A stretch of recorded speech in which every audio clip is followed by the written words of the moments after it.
So, welcome everyone. Let's take a minute of silence to invoke Mother's and Sri Aurobindo's presence.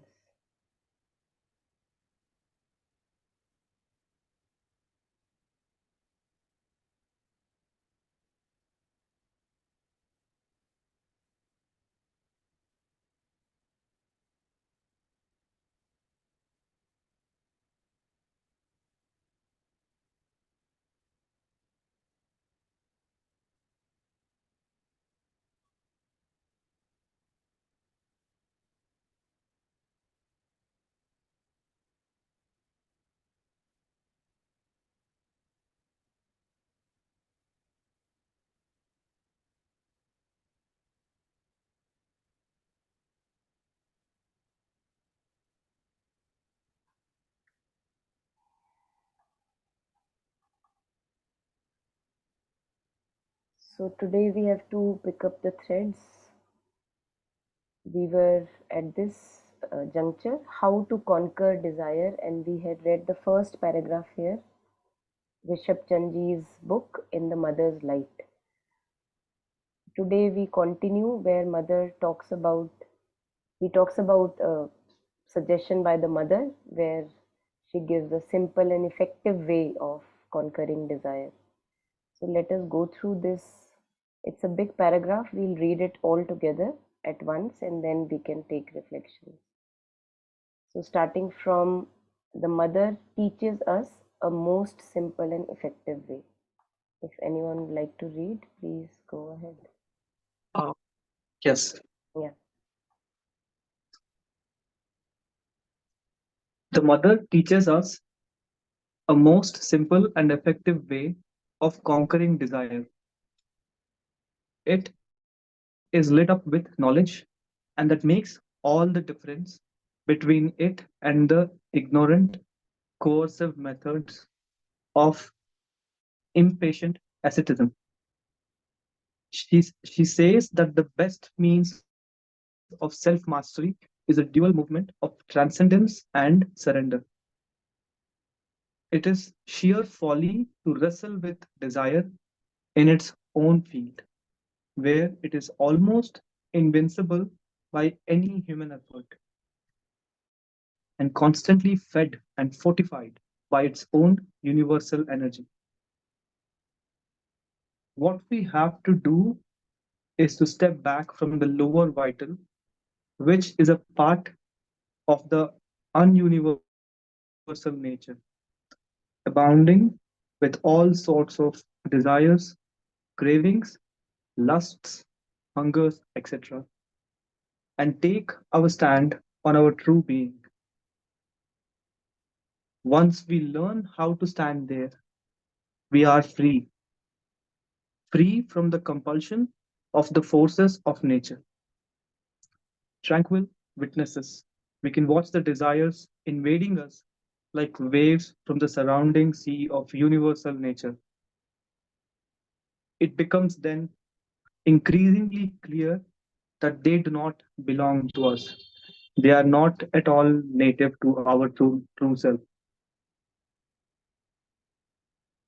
When an attack comes, the wisest, I'll just read that one more time. When an attack comes, the wisest attitude is to consider, okay, when the attack comes, the wisest attitude is to consider that it comes from outside and to say, this is not myself and I will have nothing to do with it. You have to deal in the same way with all lower impulses and desires and all doubts and questionings in the mind. If you identify yourself with them, the difficulty in fighting them becomes all the greater, for then you have the feeling that you are facing the never easy task of overcoming your own nature. But once you are able to say, no, this is not myself, I will have nothing to do with it, it becomes much easier to disperse them. Should I continue, ma'am? Okay.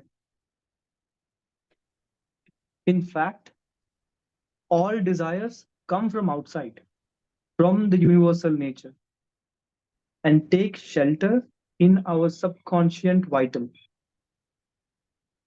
It is only when they rise from there into our conscious mind that we become aware of them.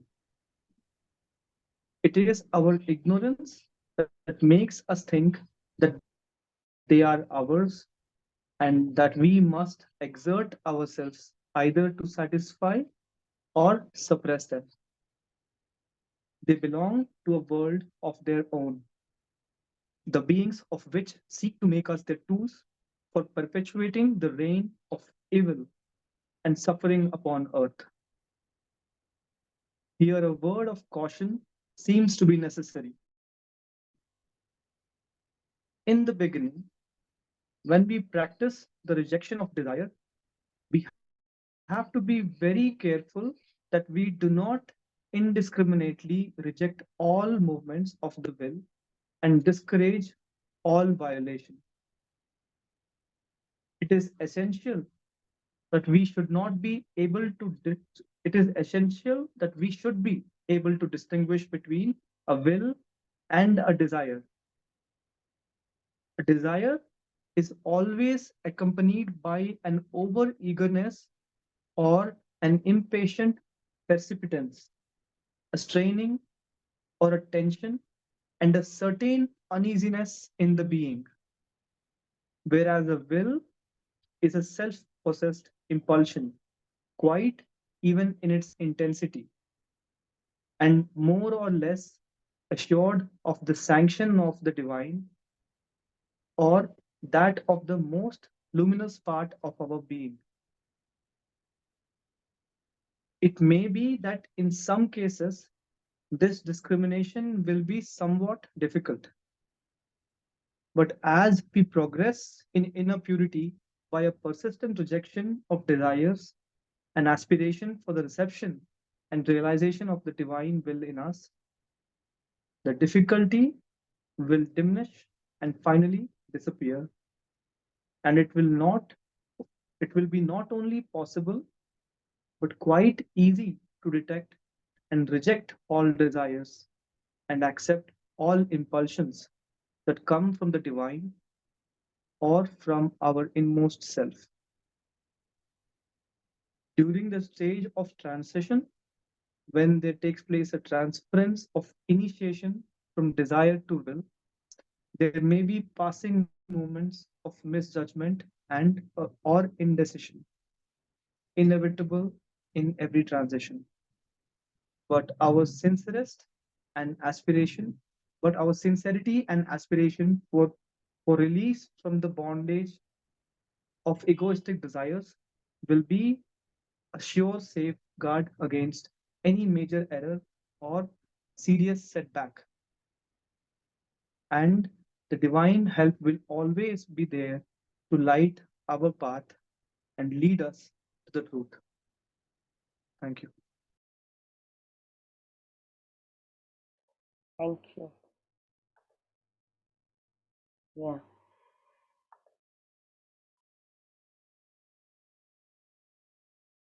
So I feel very, very relevant and extremely important pointers here in this big paragraph.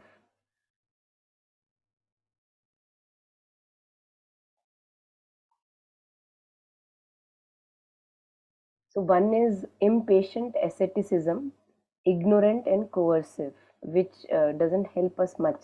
Like if somebody told me that, oh, you should not be eating oily food, and I am very kind of used to eating oily food. So what I'll try to do is that I'll try to suppress that. Oh no, that someone has said, and it is not healthy for my being. So let me not have it. Let me not have it.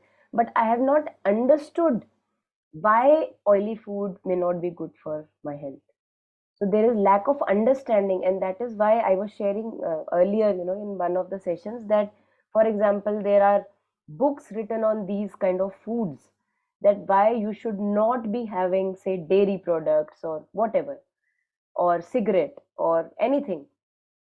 But the moment we look at that book, we actually don't want to pick it, because we know that if we pick it, and if we know that why it is not good for us to eat those things, we will not be able to eat them. So that is why we stay away from those books. Then let me not have it, because right now I know I cannot leave eggs or dairy or whatever. So I would not pick up that book which gives me a total understanding or knowledge, because after that picking will be very difficult. Picking eggs or eating dairy would be very difficult.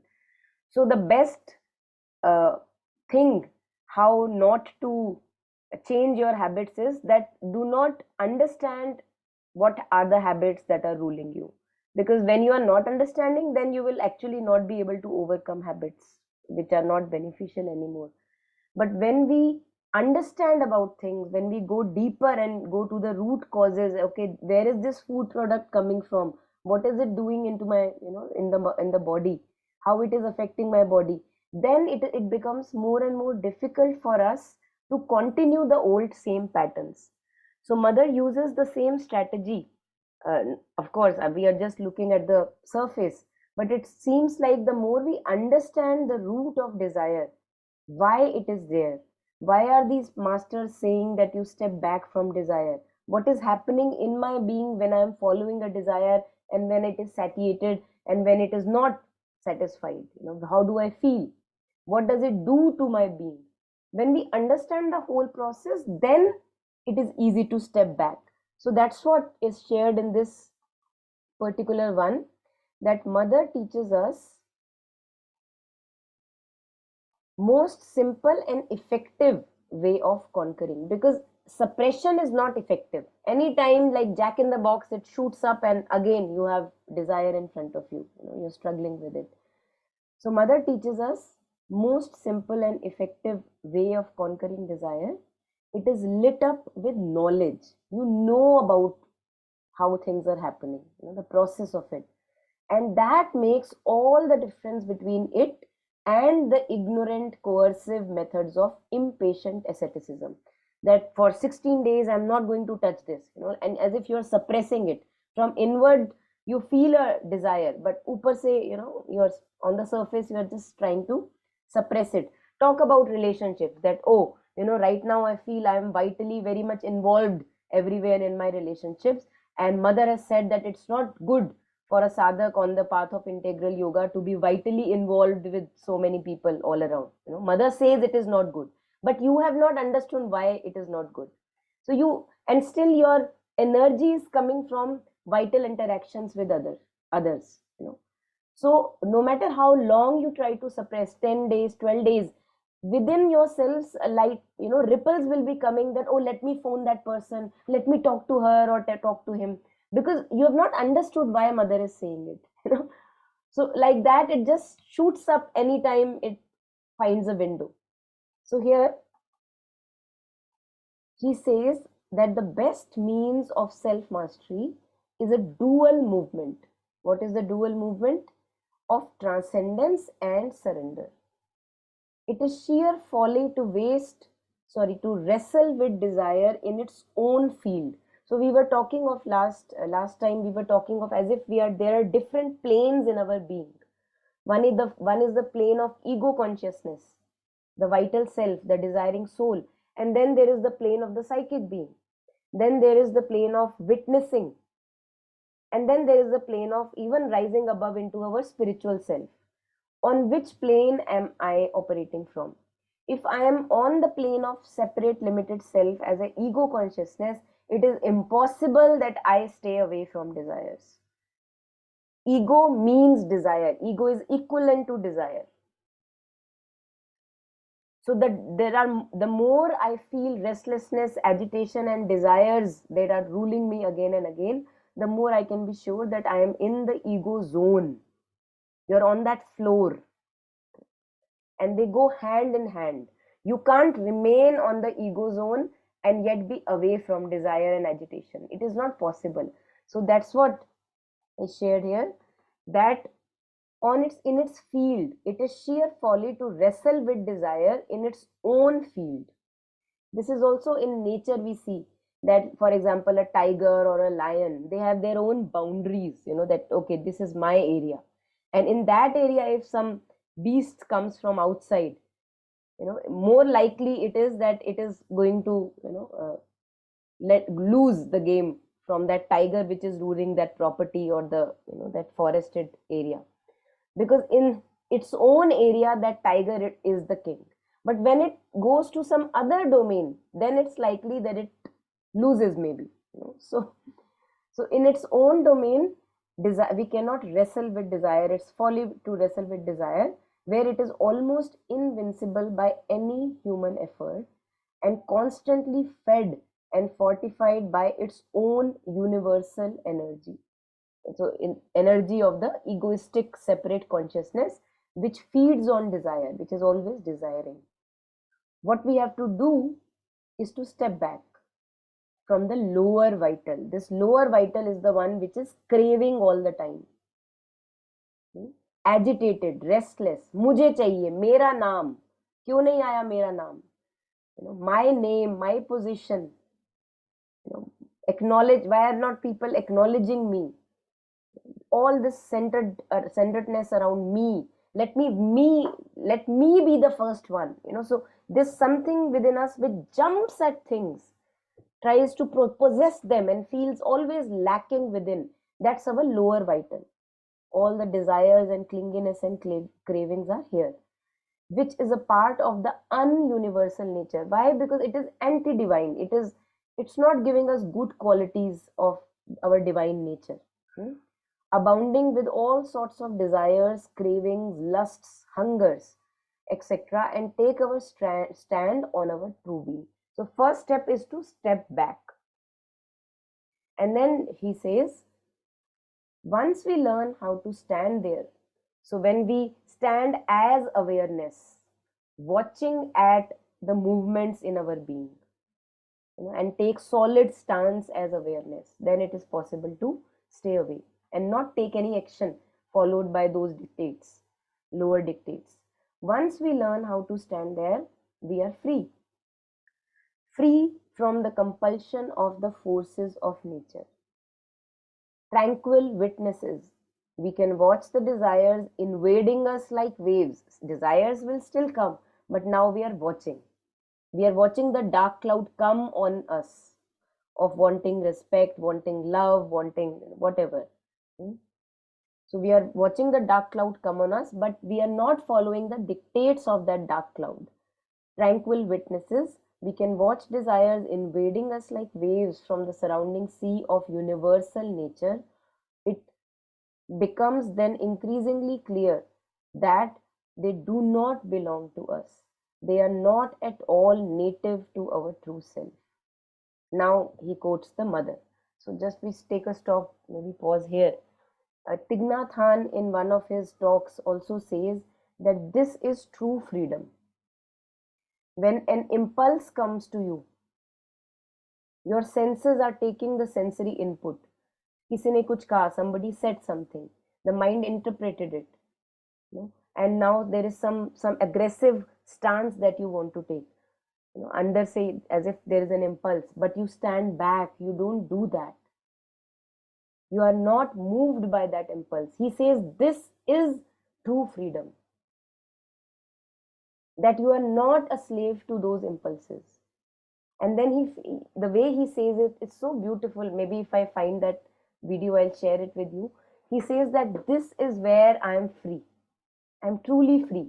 I'm in a prison. Somebody may have captured me. I'm in a prison, but when I'm not reacting out of those impulses, I'm stepping back from those impulses. That is true freedom. That is true mastery. So you think that, oh, somebody has caged me, I'm in these four walls in the prison or wherever, but he has no control over your reactions and responses. That only you can master. So he shares it in one of the video, and the way he expresses it, and with a smile on his face, he says that this is true mastery, this is true freedom. I am free. That I am not bound to the senses, I am not slave of the senses. So without this, what's the point of being human? if we are not even able to step back from our impulses, which are downgrading, which are of lower character, not benefiting anymore. So we can take reflections here, and then we read in quotes what mother's words are there. Anyone?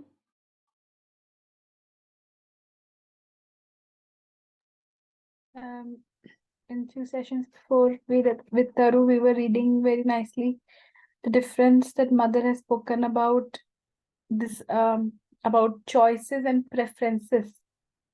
Very similar here when Rishabhchand is talking about will and desire, and how we mistake our will to do things, our desires, which come from the outside. That is also very interesting. Many, like Eckhart Tolle also says that the pain body is triggered from the energy field of outside. And it's not from we mistake that it comes from inside. Actually, it's from outside that it comes. So I was very like, and I also have often seen that environment. So what kind of environment are you in? What kind of food are you eating? That really impacts your desire. Like you it comes from outside. So for example, there are certain kind of people, who are very grounded in their being, and just by being with them, I've seen that you don't desire anything, you just be. You're just very present. You don't have to even meditate. I think when we go to Pondicherry, or for other people from different places, that's the experience, because it's very interesting to see that the environment really influences my desire. And the more, with people who are very ambitious, very desirous, you feel that increases in you. So that's also very interesting. It doesn't come from inside but outside. And we can control it in terms, like with myself, that be very cautious of where am I in that sense. So I think that one. And other thing, what with Taru, what we were reading about choices and preferences, that and it's very hard. Mother says it's very hard to distinguish between choice and a preference. But the one indicator that she gives is that your preference, or the desire in this case, will always be dependent on the outcome. You will always be focused on the outcome of it. Whereas we have to make the choices in at every step of our life, at every minute of our life, and that will be independent of the outcome. You're just making it, as he says, from the inner part of your being. So these were the two things that I found very interesting. Always be very careful. Is this a choice or is this a preference? Because sometimes when you say, "Oh, I like gulab jamun or rasgulla," and we say, "Oh, my choice is this," but that's not your choice. That's your preference. And we use these words so interchangeably, not at all conscious about it. Just thought about that.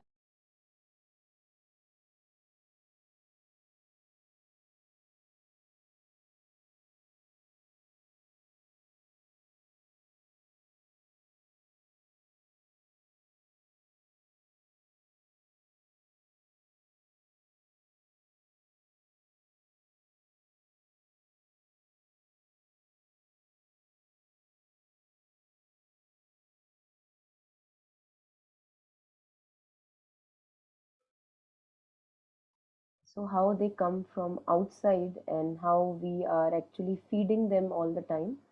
There is a description of it in at many places in Savitri, and also at this place where the queen, who is the mother of Savitri, she is describing the human condition, that it's such a pathetic human condition. Why is it like that?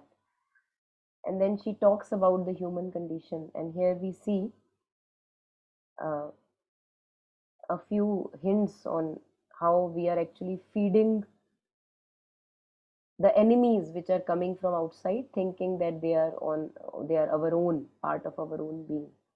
So here it says, talking about the human ordinary condition, a grisly company of maladies come, licensed lodgers, into man's bodily house. So as if they have licenses that yes, I can enter. They have licenses to enter our body. We allow it. We allow so easily.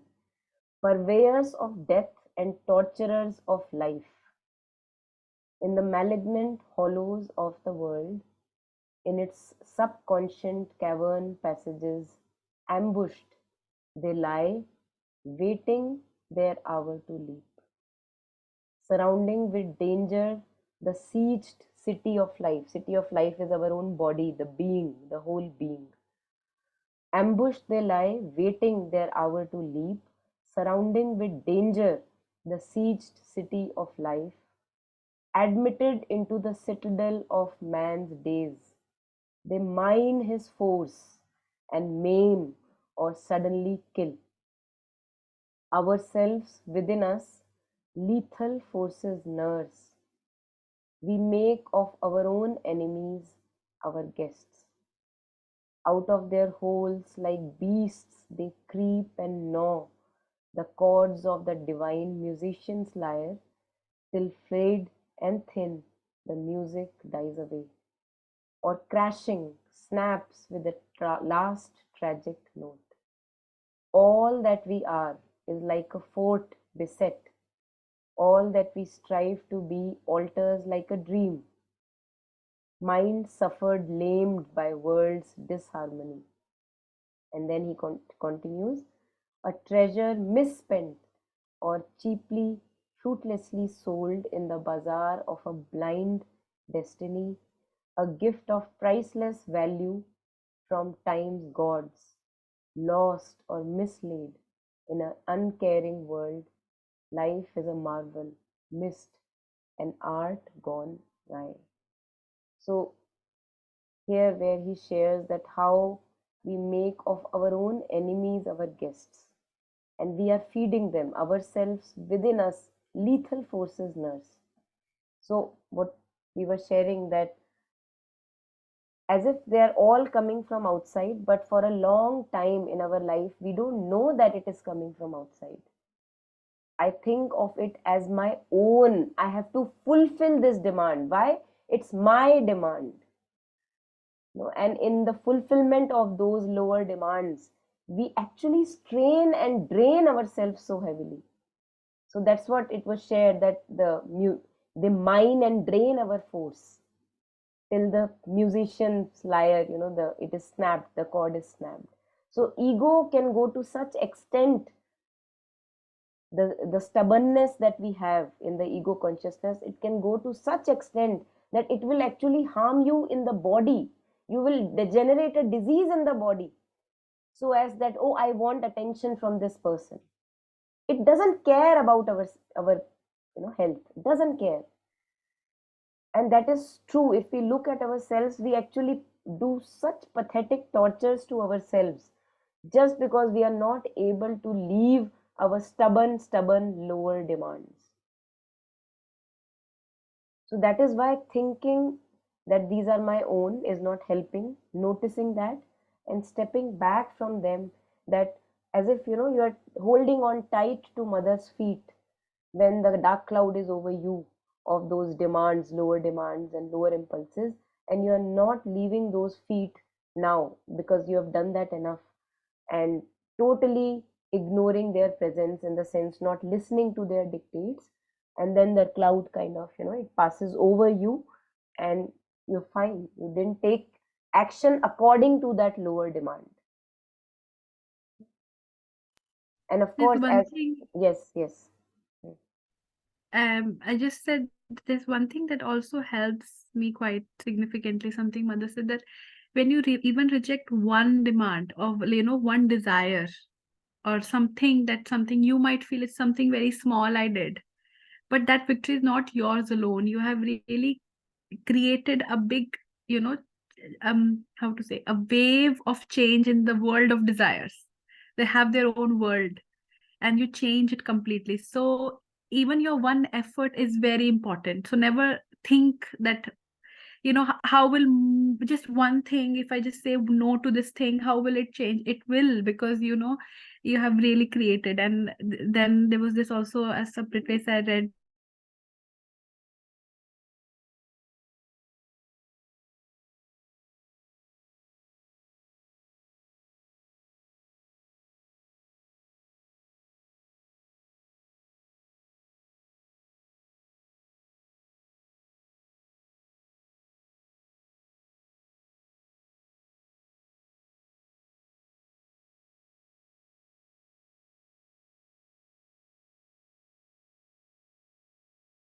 I think maybe some network issue with Nandini. So we'll just then, in the meantime, go ahead with mother's words in quotes.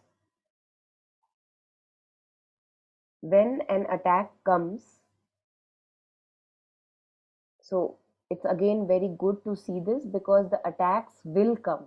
It's not that once we have decided and it's gone, not like that. Attacks will come. When an attack comes, the wisest attitude is to consider that it comes from outside and to say, this is not myself and I will have nothing to do with it. You have to deal in the same way with all lower impulses and desires and all doubts and questionings in the mind. So again, not only mother puts lower impulses and desires in this category, but also all doubts and questionings in the mind. Because many a times in loop we can just continue doubting, questioning, doubting, questioning, doubting, questioning, and it's not helping us. At times questions are very helpful, doubts are also very helpful, but at times we are obsessed by it. So mother puts that also in the same category, that you have to deal in the same way with all lower impulses, desires, doubts and questionings in the mind. If you identify yourself with them, the difficulty in fighting them becomes all the greater. For then you have the feeling that you are facing the never easy task of overcoming your own nature.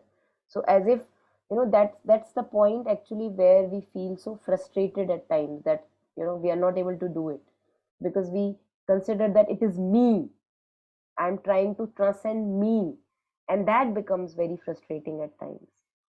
So but once you are able to say, no, this is not myself, I will have nothing to do with it, it becomes much easier to disperse them. So it is like when you have stones in India, when you are cleaning the pulses or the lentils, there are stones and all kinds of pieces in that. So you now know that, oh, this stone is not piece of those pulses, I know that this is not piece of those pulses, so you pick it up and throw it out. So this we can do with all, and Buddhism also, we see that all the disturbing emotions, jealousies, ambitions, lust, restlessness of all kinds, they are not our true nature, anger. And that is why we cannot call it like a click. Like for example, right now, if we ask ourselves that, okay, let me be angry, we can't be angry for no reason. So it's not part of our being, it's not true to our nature. What is true to our nature is should be always present with us. So the very fact that right now, if somebody says, oh, okay, be jealous, but I will say, I can't be jealous, I'm not feeling jealous at all, because it's not true to my nature. And when it comes from outside, when something like a magnet in me attracts it from outside, then it feels so naturally that yes, this is my jealousy, my ambition, I am jealous. But to see jealousy as a wave coming from outside and not regarding it as part of my nature, that actually brings us back to our ease. A certain ease and harmony is our true nature. So this in Buddhism also we see how they say that to transcend disturbing emotions, one of the ways that they prescribe is to see while they are arising, to be awareness and to see them as coming from outside, and to see that their true nature is like they're empty, like bubbles. If they are today here and in some moment they are not there, where are they? And one of the practices that Ajahn Chah describes in one of the talks that we heard long ago, there he says that, here, Ajahn Chah used to say that if, for example, somebody is troubled with anger, he would say that, okay, now 24/7 you use anger as an object of meditation. You try to remain angry 24/7, just be with it, just be angry. And then the person who was meditating on anger as object realized that it is not possible. You can try to be with breath 24/7. Okay, you will slip, you will come back, you will slip, you will come back. But if you try to make anger your object of meditation, then you will see that you can't concretize it. It's just slipping away. You are not angry anymore. So that's why he would give anger as an object of meditation, because okay, you are feeling angry, now be angry. Be angry. Stay with anger. Anger is in front of you. Again and again, regenerate your anger about whoever the person that you are angry about. And then we see that we can't do that. It is like a bubble, it is dispersing. I'm trying to collect it, gather it again, trying to make a bubble of it, but it is again dispersing, again dispersing. So there we see the true character of anger, that it is like a bubble, empty in nature. And then the next time when anger is coming, we can't be angry so easily, because now we have seen the true nature of anger. So, and that is true with all the disturbing emotions, that if we take them on the path, that is what Jetsunma also says, that if you take it on the path, then everything becomes a raw material for your practice. So here, so this is, so we can also stick it on our wall, if we, because we forget, we are reading it today, tomorrow when something disturbing comes, we may actually not remember that I have to not consider it part of my being. So to know that this is not part of myself, I'm not going to follow it. Okay?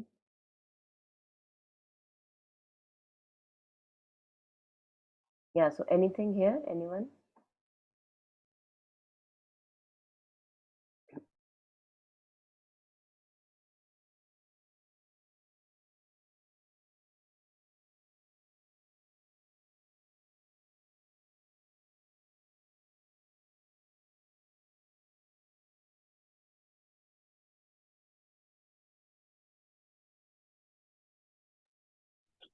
Yes.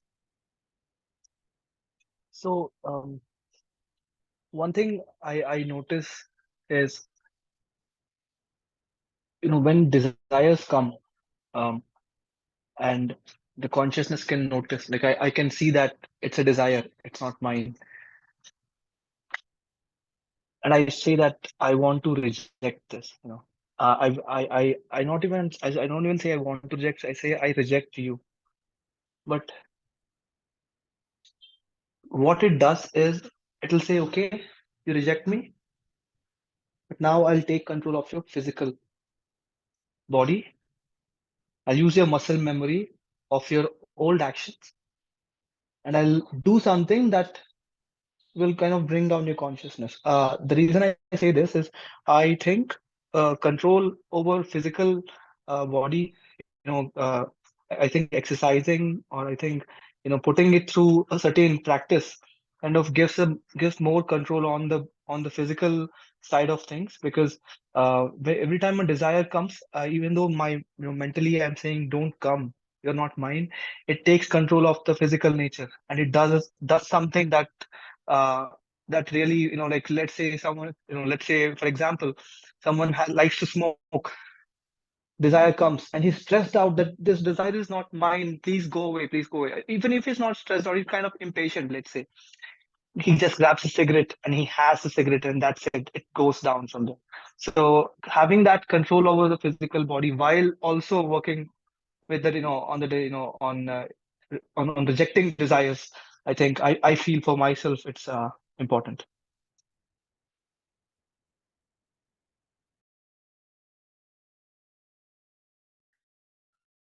Also somewhere, if somewhere the person who is struggling with, for example, say cigarette, let's take an example, somewhere I'm not convinced that I should leave it.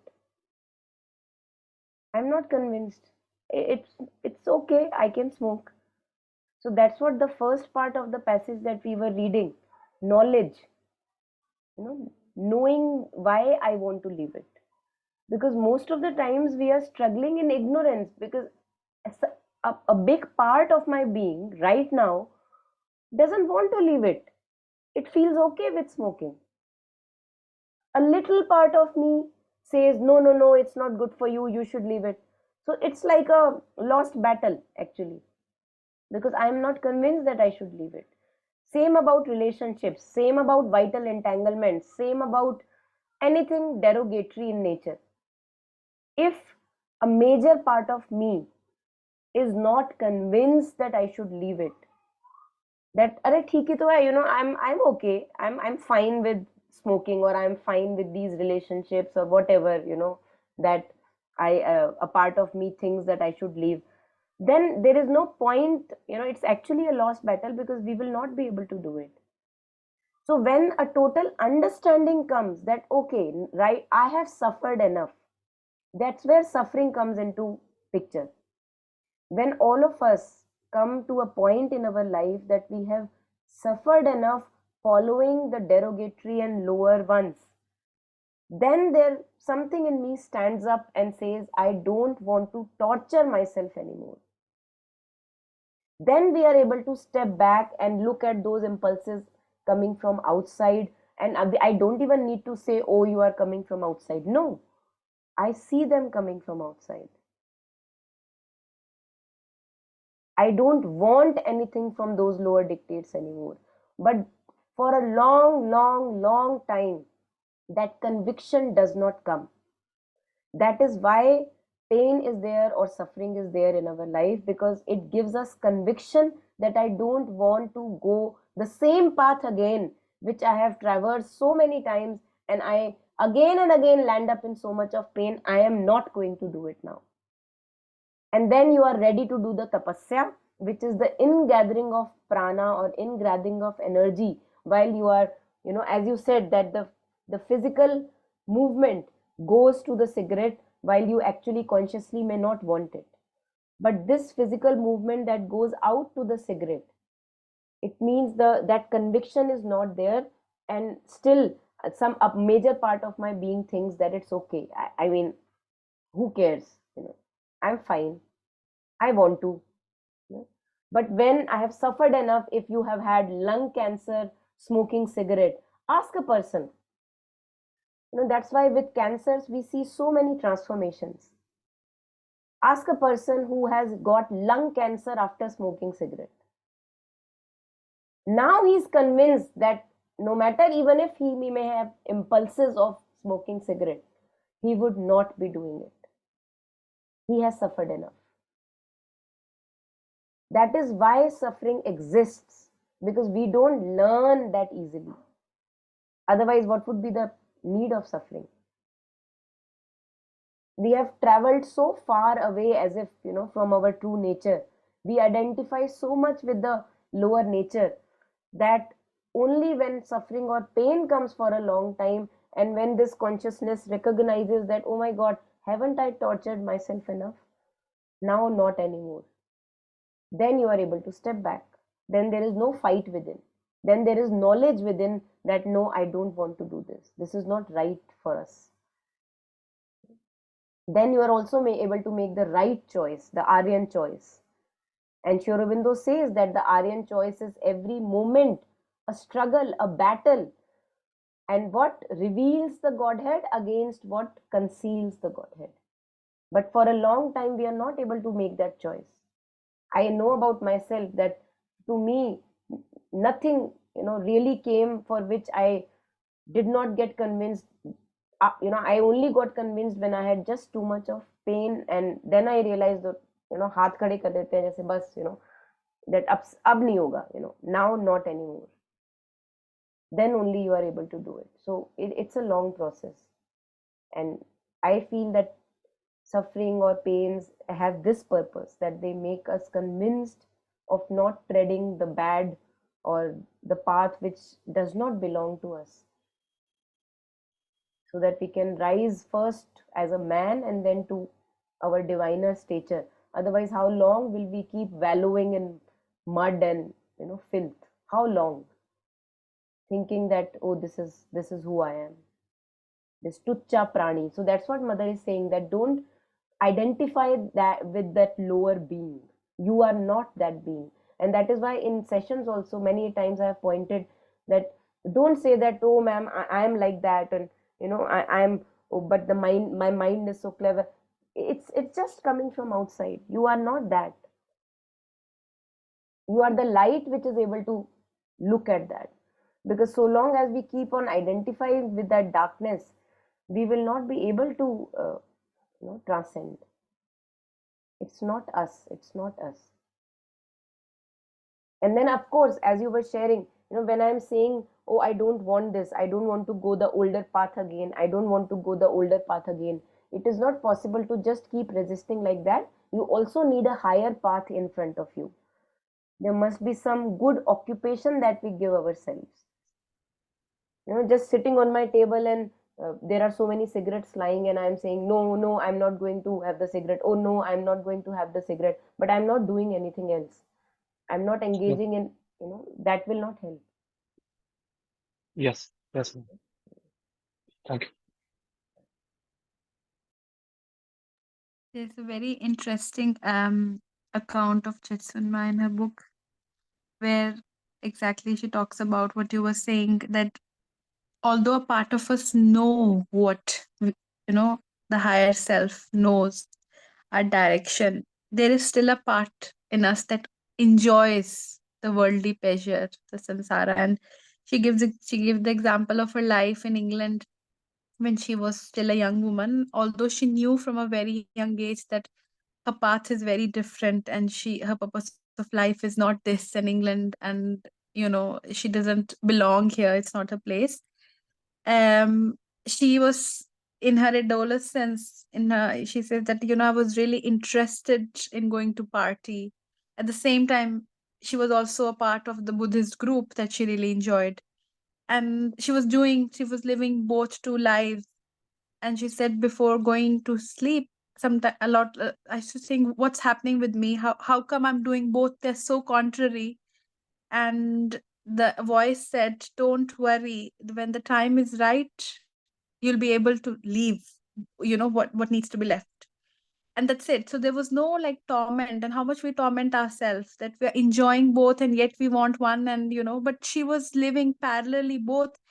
And then she gives an example: when she reaches India, when she sees her guru, immediately the choice became so clearer that the lower part just shed away, where she gets like letter from her boyfriends, three boyfriends, who says, you come back, we want to marry you. And she just laughs and she just says that, no, I want to be a nun. And the conviction came so slower. And she said, that's because none of in my being wanted it anymore, and it was so clear now. So I think that was very, very beautiful to see that.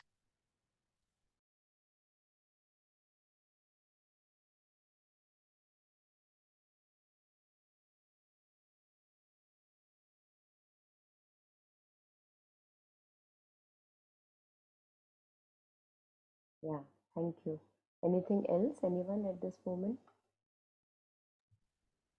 Yeah, from Jetsunmala only, once in a session, somebody had said that, I want to wake up at 5 a.m. I'm unable to, what do I do? And I think, she had said that, among other things, that the stakes of waking up for you are not high. Like you were saying, you're not fully convinced, because she said, "Ki if I were to tell you that if you don't wake up at 5 a.m., you will die. Like, is there a 1% possibility even that you won't wake up?" And the answer was no. So I think if we see that somehow, because a lot of times we do lie to ourselves, right? We do say that no, no, I want to, and yet, and but at least knowing that there is something in my own thing which is not convinced really helps with that. And on this Monday meditation, we had seen a video of Mingo Rinpoche, and he had said that the when we are in the river, we obviously can't see the river, we are in it. But when we are standing on the side, then we can see the river, right? That okay, it's flowing, it's coming here and there. So what you were saying, right? That if one can see, okay, I'm not able to do it, or I'm able to do it, then also it means that I'm seeing, I'm not fully in it. So that also helps in kind of stepping back, and one can again identify with the one who's seeing and not say that I'm unable to, because then that takes away the power. The other with identity, because what if we keep saying I want to give this up, so all my energy is on the lower thing which I want to give up, rather than on what I want to become.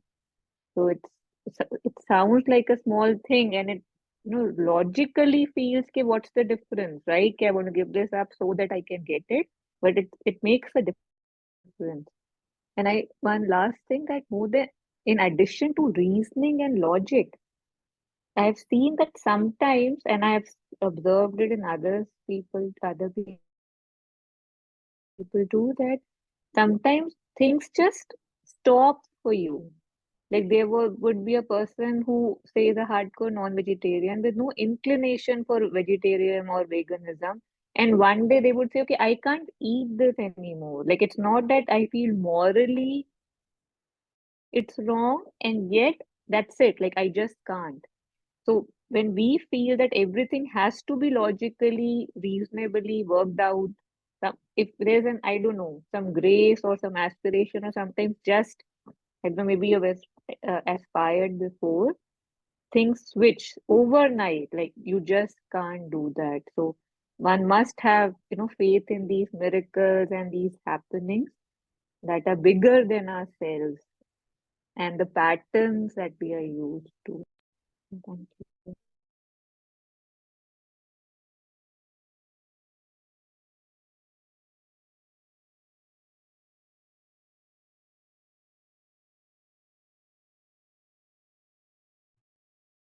Yeah. Anybody else?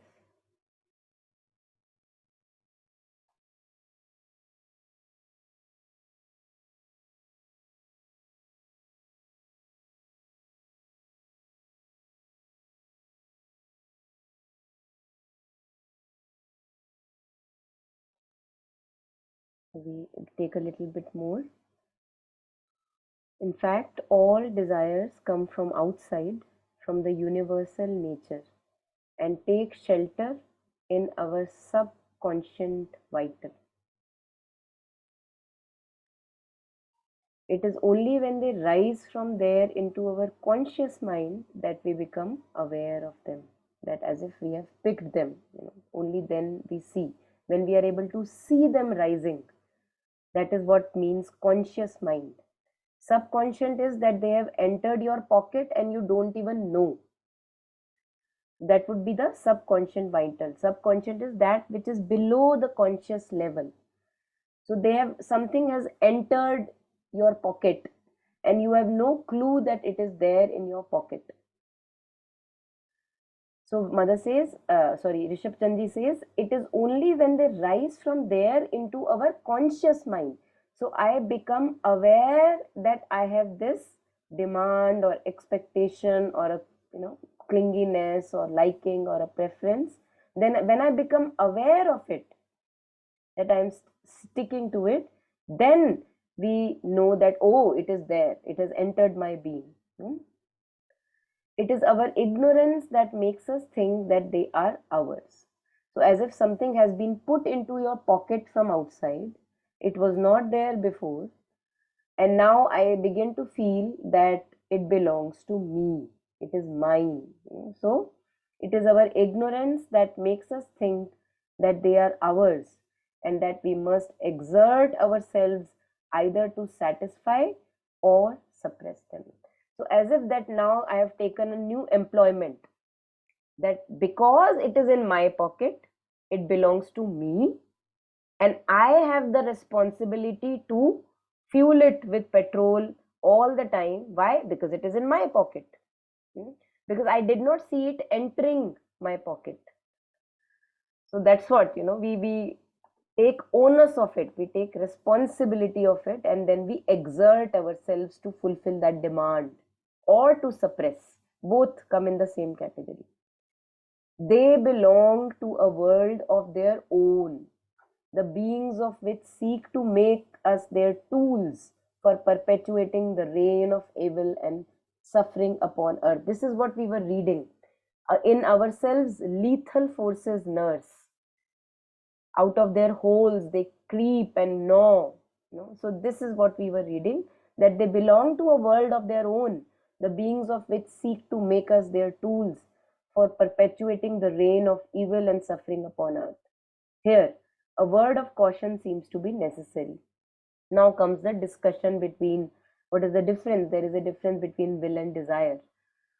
In the beginning, when we practice the rejection of desire, we have to be very careful that we do not indiscriminately reject all movements of the will. Now, many a times we become really kind of dumb. We say that, oh, mother has told me to reject all desires. So, what will I do? Today, I have the desire to read mother's book. I will not read it because mother has said, since I have the desire, why should I be reading it? Or maybe go for a walk. Oh, it's a desire, I should not be going for a walk. So we actually act very dumb when we are going through these transition phases. And that is where comes skillful. Jetsunma uses the word skillful means. Only those which are unskillful have to be abandoned. The skillful means do not need to be abandoned.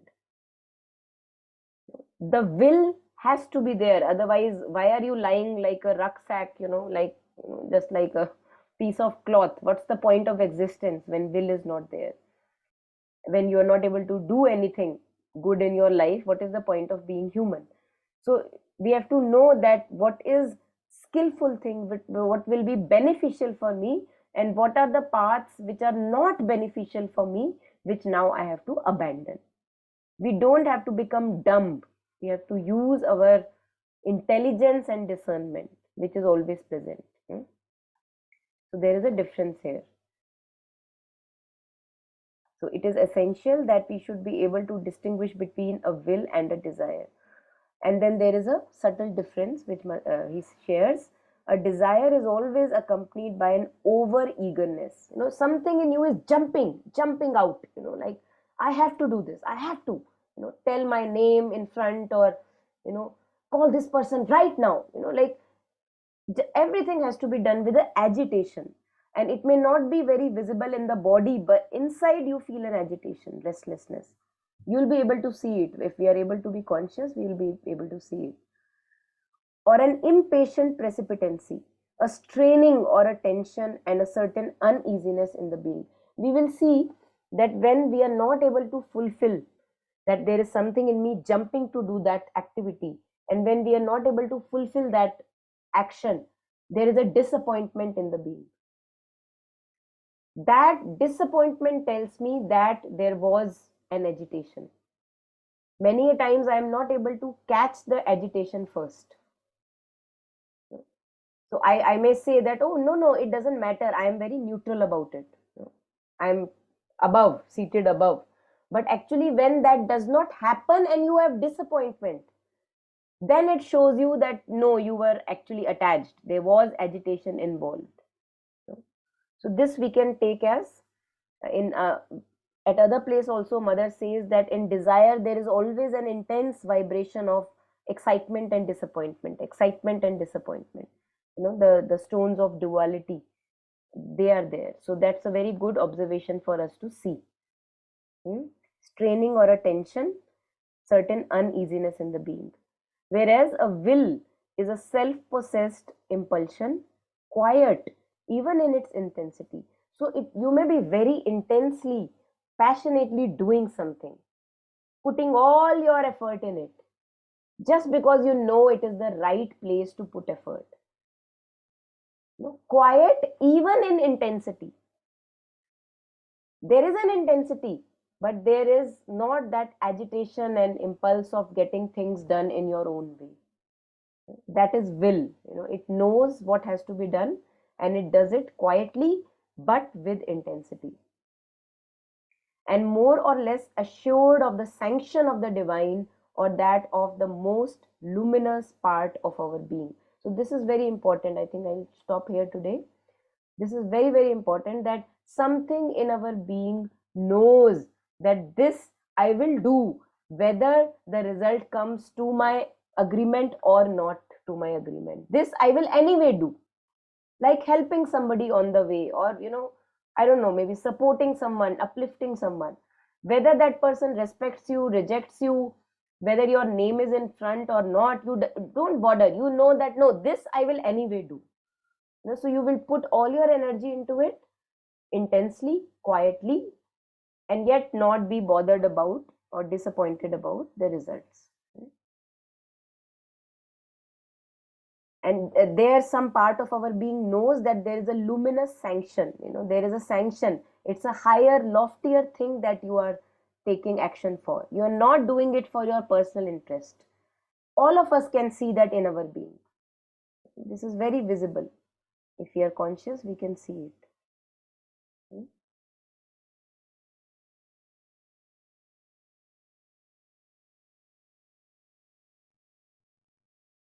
Yeah, anything here, anyone?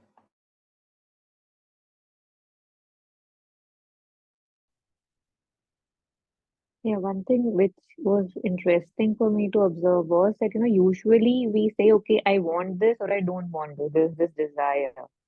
And there were some things that I was doing, thinking that I'm above in general, like it doesn't matter. And yet, when I was rejected, I could sense that disappointment, right? And so I asked myself that you didn't want it. You just did it, okay, like, it's like just it was a flow, something came to me, and I said, okay, let me do it. So then it was like that the issue is that rejection is giving me problem. So usually this can also happen, not usually, but it's not the thing because we can easily say it doesn't matter to me. But rejection से वो है repulsion या एक dread है या ये सोच लिया है कि ये बुरा है after seeing so many beautiful things come in our life because we got rejected from some places, still to have that disappointment was surprising. And yet it was so obvious that, and obvious, I mean, grace by grace, it didn't last. And yet, when you see that no or a rejection, to just acknowledge that, okay, see that movement. So it's again, it's quite revelatory and interesting, and of course, can be awkward. So, yeah. Yeah. Whenever we sense some movement of this disappointment in us, it means something in me was craving. I was not aware, and that is the part of ego consciousness, that it was still alive. It is still alive. The beggar is still alive. So actually, it also is very grounding for us to see that it is still alive.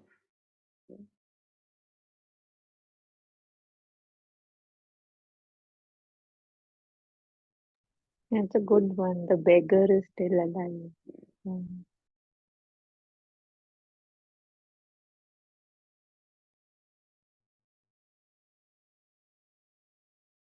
Yeah, so any last comments, anyone?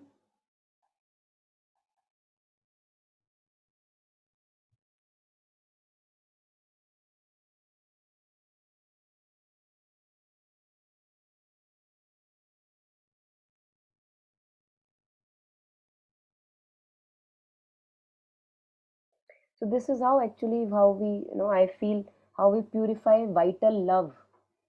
This where mother says that whereas a will is a self-possessed impulsion, quiet even in its intensity, and more or less assured of the sanction of the divine or that of the most luminous part of our being. So when I can, I do something, I am involved in something, but something in me is assured that I don't want anything out of this interaction. So that luminous sanction is there from the divine. Then we can go ahead doing that work or interaction intensely because it is the right thing to do. And yet, no part of my being is wanting anything from that. Even if I get rejection as a gift, I will still be doing this only. So I feel that when we travel from our human love and we try to kind of purify it further of all the impurities, I have seen that in the beginning the human love is very clingy in nature. It always is demanding reciprocation, and that the other person or I should also get it back. But slowly, if there is any drop of true pure love anywhere, in whatever kind of interactions, then we are able to, because of that purer bond, we are able to let go of that stickiness and yet retain that pure love, because that is the part of our true nature. We can't get rid of that. So we'll be loving in intensity, quietly, and yet not wanting anything out of that love. And so that becomes actually unconditional love slowly as we traverse on the path, that you're not shutting your heart also down, that you want the exact reciprocation from the other person. No, but you can't be any other way, you know, but be loving. And not loving, I mean, like in a mushy manner like we see love, but just, with the open heart, uh, interacting and engaging. So I feel that that's also very helpful to, when we remove stickiness and clinginess and craving from ourselves, it helps to remove the vital impurities from love, from human love. Yeah. Yeah. So any last comments before we end here today?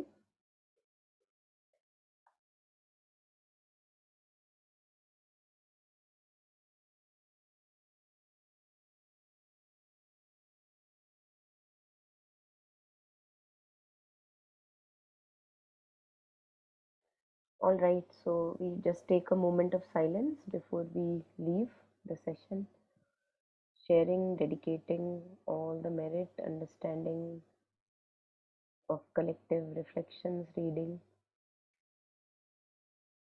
sharing it with all the sentient beings near and far.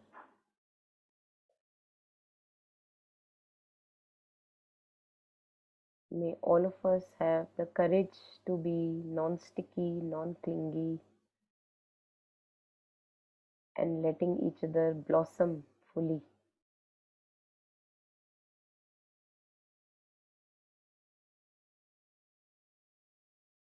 Lots of contentment in our heart and progress in our life.